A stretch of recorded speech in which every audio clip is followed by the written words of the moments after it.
শেষ দিনে 2 ডজন ফেডারেশনের অ্যাডহক কমিটি ও গঠনতন্ত্রের সুপারিশ মন্ত্রণালয়ে জমা দিয়ে মেয়াদ শেষ করেছে ক্রীড়াঙ্গন সংস্কারে গঠিত সার্চ কমিটি। গঠনতন্ত্রের 70% কাজ শেষ হয়েছে বলে জানিয়েছেন সার্চ কমিটির আহ্বায়ক জুবাইদুর রহমান রানা। দ্রুত সময়ের মধ্যেই অনুমোদনের আশ্বাস যুব ও ক্রীড়া মন্ত্রণালয়ের সচিব মাহবুবুল আলমের। ৮ মাস ১৪ দিন পর নথি হাতে জাতীয় ক্রীড়া পরিষদ ভবনের শেষবারের মতো ক্রীড়াঙ্গনের সংস্কারে গঠিত সার্চ কমিটির 2 সদস্য।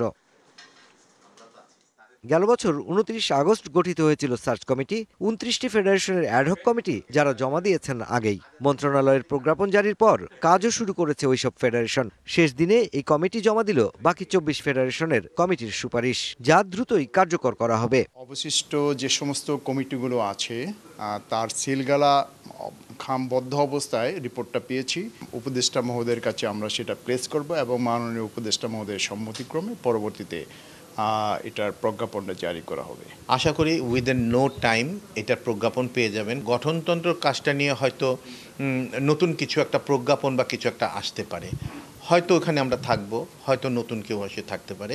নগদ পেমেন্টে ৫০০ টাকা পর্যন্ত ক্যাশব্যাক আর লেনদেনে প্রতিদিন ডিপ ফ্রিজ এবং ঘন্টায় ঘন্টায় এসি টিভি সহ দারুণ সব গিফট। সার্চ কমিটি গঠনের মূল উদ্দেশ্য ছিল গঠনতন্ত্র যুগোপযোগী করা। নানা প্রতিবন্ধকতায় ৮ মাসেও যা সম্পূর্ণ করা গেল না, তবে যতটুকু করা গেছে তার সাথে বাকিটা জেলা ও বিভাগীয় প্রতিনিধিদের সাথে আলোচনার মাধ্যমে সম্পূর্ণ করা হবে। সেক্ষেত্রে সার্চ কমিটি নাকি অন্য কোনো নামে অন্য কোনো কমিটি তা সম্পূর্ণ করবে সে সিদ্ধান্ত নেবে মন্ত্রণালয়। গঠনতন্ত্র করতে হলে এর স্টেকহোল্ডার কনসালটেশন ভেরি ইম্পর্টেন্ট।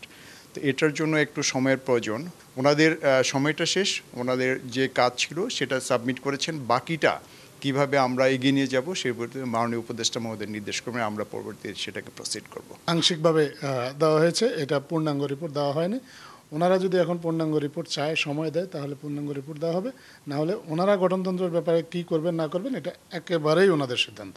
তবে সবকিছুই নির্ভর করছে মন্ত্রণালয়ের সিদ্ধান্তের উপর। এখন দেখার অপেক্ষা ক্রীড়াঙ্গনের উন্নয়নে কতটা ভূমিকা রাখতে পারে সার্চ কমিটির সুপারিশমালা। Mushfiqur Rahman, DBC news, Dhaka.